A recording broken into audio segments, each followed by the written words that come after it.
ArcX. ArcX. ArcX. ArcX. ArcX. ArcX. ArcX. ArcX. ArcX. ArcX. ArcX. ArcX. ArcX.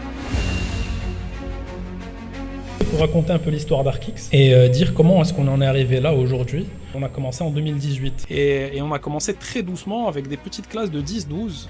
Et ce que je voyais, c'est que on avait une crise sociale en préparation. Elle est très simple à expliquer. On a beaucoup plus de jeunes avec du potentiel d'activité que de capacité à créer de l'emploi. Et ça, c'est structurel. Et donc ma question, c'était qu'est-ce que je peux faire pour essayer de créer une opportunité économique pour un maximum de jeunes. Et en réalité, c'est comme ça qu'est née de cette mission sociale-là.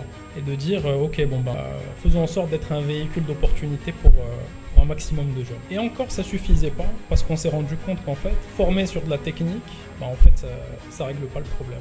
En réalité, le problème, il est beaucoup plus profond, et les jeunes ont besoin d'un accompagnement à 360 degrés quand ils intègrent, réussir des défis, réaliser des projets, que ce soit individuel ou collectif, et ils le font sous la supervision d'un squad leader, donc de quelqu'un qui a 3, 4 ans, 5 ans d'avance sur eux, dans le métier sur lequel ils se forment. Et ce transfert d'expertise, ce transfert d'expérience, qui est encore une fois exigeant et bienveillant, est une des clés de la méthode.